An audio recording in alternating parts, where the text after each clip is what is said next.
ফরিদপুরে আমার জানা মতে এখন পর্যন্ত কোনো সুইমিং পুল নাই যেখানে ইচ্ছা মতো গোসল করা যাবে। তবে আমরা সবগুলো যেখানে গেছি ওইখানে যে শুধু গোসলই হবে এমন তো হইতেই পারে না। লিটারেলি লাফালাফি ঝাপাঝাপি থেকে শুরু করে গেঞ্জে ছেঁড়া সবকিছু হয়েছে ওইখানে। ওয়েট, এইটার কাহিনী একটু পরে বলতেছি, কারণ গোসলটা সবার লাস্টে করব। দেখানো বাকি বহু কিছু, কারণ ওই দিন এত পরিমাণে অ্যাক্টিভিটিস করছিলাম যেগুলো বলতে গেলে শেষই হবে না। তবে শুধু এগুলো দেখানোই না, প্রত্যেকটার সাথে পারফেক্ট ইনফরমেশনও দেওয়ার ট্রাই করব, যাতে করে আপনার গ্রুপকে নিয়েও এরকম একটা অস্থির দিন কাটাইতে পারেন। টানা বৃষ্টির পরে কয়েকদিন ভালো পরিমাণে রোদ উঠতেছে, আমরা প্ল্যান করি যে আমরা সুইমিং পুলে গোসল করব। যদিও প্ল্যানের শুরুতে প্রথমে পুকুরে গোসল করার কথা ছিল, পরে ওটা সুইমিং পুলে কনভার্ট করা হয়েছে, যেটা একমাত্র ফরিদপুরে শিশু পার্কে আছে এবং যেখানে এখন পর্যন্ত আমার যাওয়া হয় নাই। তো এই সুযোগ কি আর মিস দেওয়া যায় নাকি? সবাইকে নিয়ে চলে আসলাম একদম ভর দুপুর বেলা ফরিদপুর পৌর ওয়ান্ডারল্যান্ড শিশু পার্কে, যেখানে ঢুকতে পার পার্সন একটা করে টিকিট লাগবে, যেটার মূল্য 100 টাকা করে। ঢোকার পরে এই কাউন্টার থেকে আমরা 35টার মতো টিকিট কেটে নিয়ে আমাদের ইচ্ছা ছিল সবাই মিলে একদম প্রত্যেকটা রাইড এনজয় করব। আলাদা আলাদা রাইডের জন্য আলাদা আলাদা টিকিট দরকার এবং মূল্য ছিল 50 টাকা করে। এবং আমরা যে কয়জন গোসল করব ওদের জন্য হচ্ছে গিয়ে আলাদা টিকিট কাটা লাগছিল 150 টাকা করে সুইমিং পুলের জন্য। এদিকে 150 টাকার টিকিট কেটে 2700 টাকার জার্সি টাইনে ছেড়া পাবলিক আমরা, যাই হোক ওই কথায় পরে আসতেছি। ঢোকার পরে হাতের বাম পাশে এবং ডান পাশে অনেকগুলো রাইড দেখতে পারবেন, বাট এগুলো একটু বেশি বাচ্চামি হয়ে যায়, যে কারণে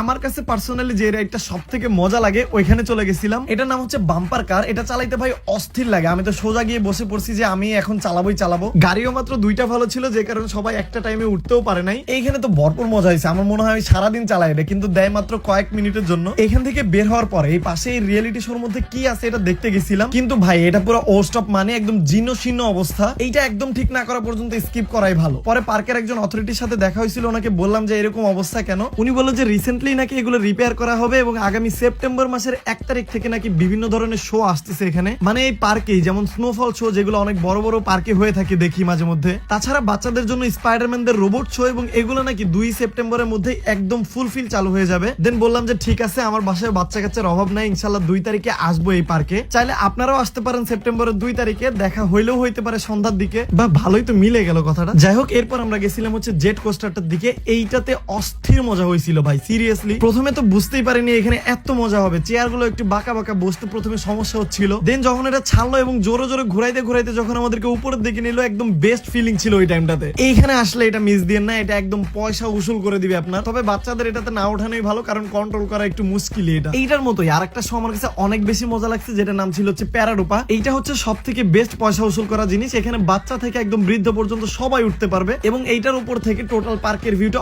অনেক সুন্দর লাগে। এরপর আমরা আরো বেশ কয়েকটা জায়গায় ঘুরে দেখি, যেমন পুকুর পার্কগুলা, যদি ওই পাশে যাওয়ার এখন কোনো সিস্টেম নাই, পানি দিয়ে একদম ভরে গেছে। তারপর চিড়িয়াখানা ঘুরতে গেছিলাম, তবে ওইখানকার অবস্থাও খুব একটা ভালো না। এখন এগুলো নাকি রিপেয়ার করবে 1 তারিখের আগেই। তবে ওনাদের এই পাশের পিকনিক জোনটা খুবই সুন্দর আছে, এখানে পিকনিক করা যাইতেই পারে। এরপর আমরা প্ল্যান করতেছিলাম গোসল করার, কিন্তু গোসল করার আগে এইটাতে চড়তে হবে, কারণ এখানে চললে একটু ভেজা লাগবে, আর এখান থেকে ভিজে গিয়ে সোজা সুইমিং পুলে নামবো, এটাই আমাদের প্ল্যান। কিন্তু আরো কয়েকটা টিকিট বাকি ছিল যেগুলো চড়া হয় নাই, তো ভাবলাম যে আরো একটা রাইড আমরা দিয়ে আসি। এখন যেটাতে চড়তেছি এটার নাম হচ্ছে ফ্যামিলি কোস্টার, কিন্তু এই ফ্যামিলি কোস্টারে উঠে আমি একদম আনফ্যামিলিয়ার একটা কাজ করে ফেলছিলাম। এই আম গাছটাতে অকালপক্ষ কিছু আম ছিল আমার বন্ধু বিপ্লবের মতো, ওগুলো ছিঁড়ে একটু খাইতে গেছিলাম ভাই, কালারটা পাকা কিন্তু আম একদম পুরাই নষ্ট। এদিকে দুঃখ ভারাক্রান্ত মন নিয়ে চলে আসি ওয়াটার কোস্টারে, কিন্তু এটাতে চড়ার আগে সুইমিং পুলের এরিয়াতে ঢুকছিলাম। ওইখানে ফিমেল এবং মেলদের জন্য হচ্ছে কি চেঞ্জিং রুম আছে, ওইখান থেকে চেঞ্জ করে আসি, কারণ জানি ভেজা লাগবে। তবে এটা আমার কাছে অত একটা বেশি মজা লাগে নাই, ভিজছি যদিও। দেন চলে আসি সুইমিং পুলে লাফালাফি ঝাপাঝাপিতে। এখানে মজা তো ভরপুর হয়, কিন্তু ভাই শুরু করছে আমাকে দিয়ে। আমি তো একদম শান্তশিষ্টই ছিলাম প্রথম থেকে, কিন্তু সবগুলাই ফাজলামি করতে করতে হুদাই আমার গেঞ্জিটা টানাটানি করে ছিঁড়ে দিল। এরপর লাইক আমার মিশন যে গেঞ্জি এখন একটাও থাকবে না, সবগুলোর গেঞ্জি ছিঁড়বো। লিটারেলি ভাই